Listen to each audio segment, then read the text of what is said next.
Olá, amigos! Começamos mais um estudo do nosso guia de estudos da lição da Escola Sabatina. E nos próximos 3 meses nós vamos falar do Evangelho de João, o último livro da Bíblia, o último evangelho a ter sido escrito e a sua profundidade teológica. Eu desafio você a estar conosco aqui nas redes sociais, no canal do YouTube, para juntos estudarmos sobre o Evangelho de João e sua profundidade. O Evangelho de João ele é diferente dos demais evangelhos, Mateus, Marcos e Lucas, que são conhecidos como evangelhos sinóticos, um termo grego que significa olhar do mesmo ângulo, olhar do mesmo prisma, porque diferentemente dos outros evangelhos, você pode notar que o Evangelho de João não traz a concepção virginal, não traz a infância de Jesus, não narra nenhuma parábola, não narra nenhum exorcismo, não traz nenhum milagre também. E você deve estar se perguntando aí, mas Wanderson, eu li no Evangelho de João que Jesus transformou água em vinho, curou um cego, ressuscitou Lázaro, isso não é milagre? Sim, mas é mais do que um milagre. Então qual é a diferença de milagres e sinais?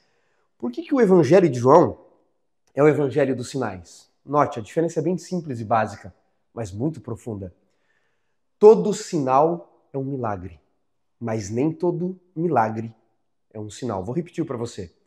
Todo sinal é um milagre, mas nem todo milagre é um sinal da presença de Deus, sinal da divindade.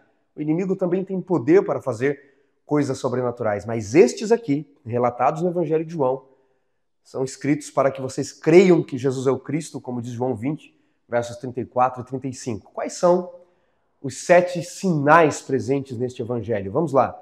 O primeiro deles, água em vinho nas bodas de Caná, João capítulo 2. O segundo, João 4, a partir do verso 46, ele cura o filho do oficial do rei que estava doente em Cafarnaum.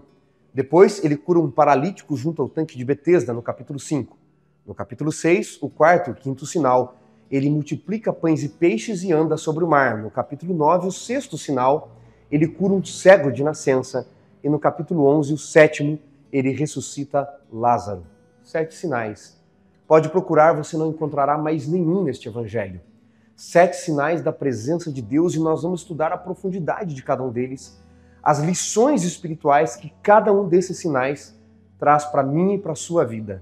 Mas voltando a João capítulo 1, falando da divindade de Jesus, João 1 começa assim em grego, renarche tuteu hologos. No princípio era o verbo. O verbo estava com Deus e o verbo era Deus.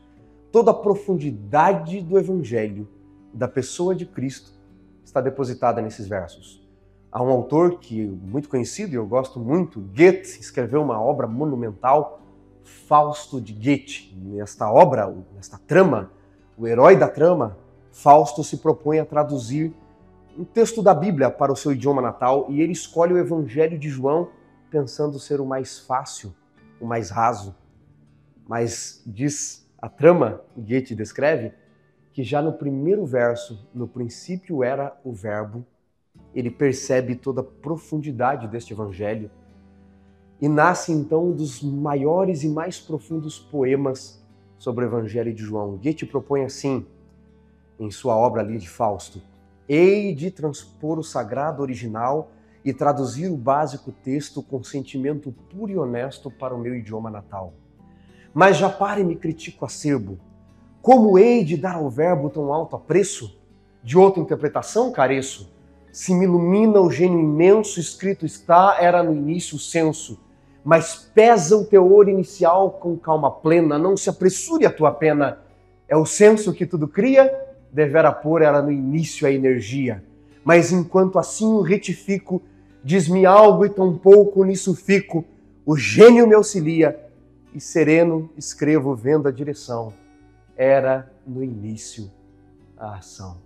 Tudo isso para traduzir menos de um verso, uma palavra, praticamente uma palavra do Evangelho de João. Então, aqui você nota a profundidade do verbo de Deus, Jesus, do princípio de todas as coisas. Eu desafio você, ao longo desta semana, estudarmos a profundidade do princípio, do verbo de Jesus no Evangelho de João.